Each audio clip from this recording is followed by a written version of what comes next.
Hello, how is everyone? I hope you have enjoyed this project so far. I'd like to keep doing it if people like it. Alright, so we start out here with the darker green, the phthalo green. So this one is the holly berries, and the tip for this one is shadows and using black. Not using black, actually. I don't use any black at all in this painting. I don't generally use a lot of black. I mentioned, I think, in the last video. I use black a lot in the witch's hat because it was a black witch's hat, but for the generally speaking, I don't use black a ton as my shading.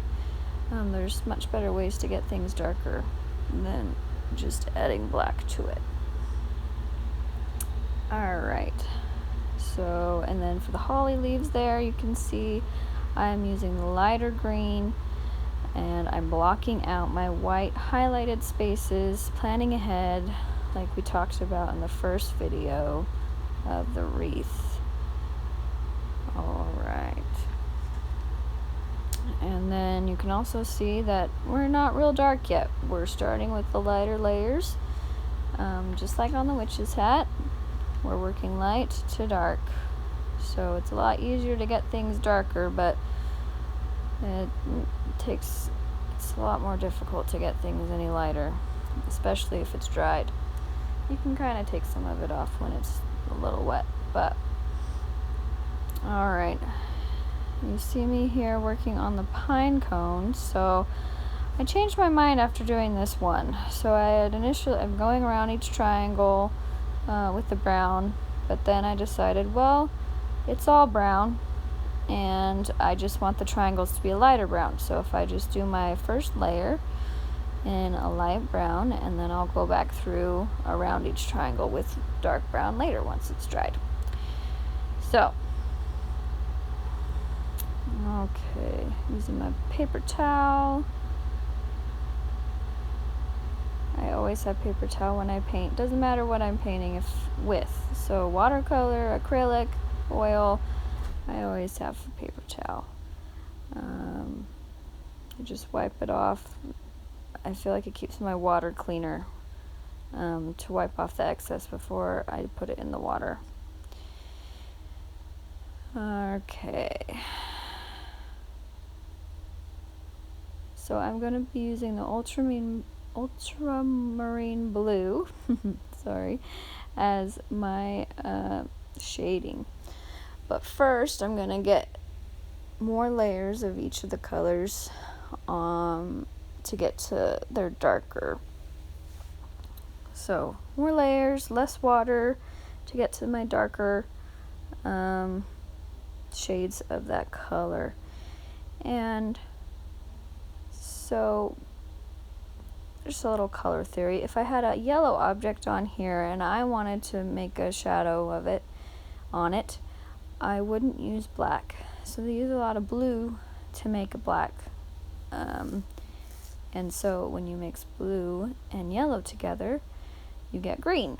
So you're actually going to change the color of your yellow object in that shaded area to a greenish tint if you use black on it.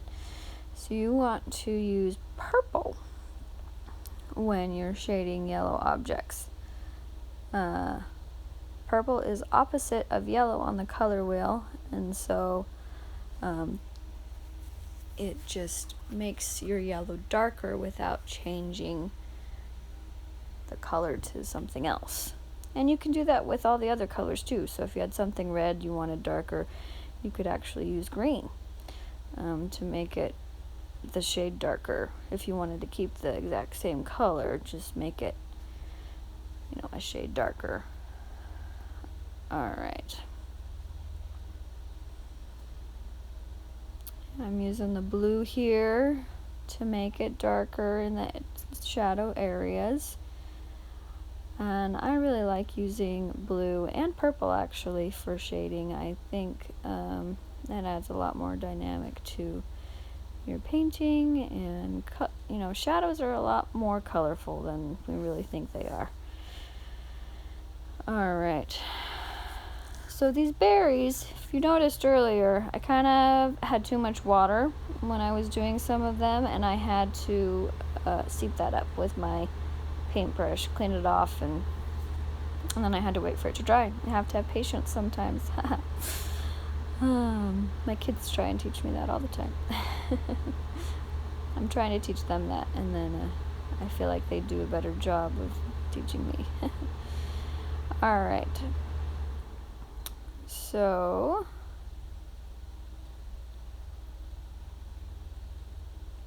and then just to reiterate, something I say every time I think is make it your own.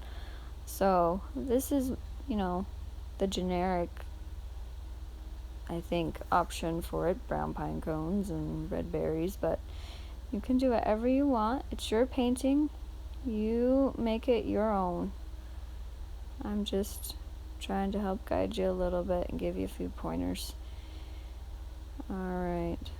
And we're going to leave the top part of the pine cone a little lighter.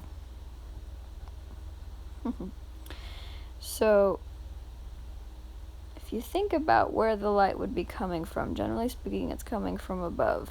So, it's just something to keep in mind as you're going along when you paint. Alright. Well, looks like we're about finished here. This is fun. I hope everyone has a wonderful holiday season, and Merry Christmas.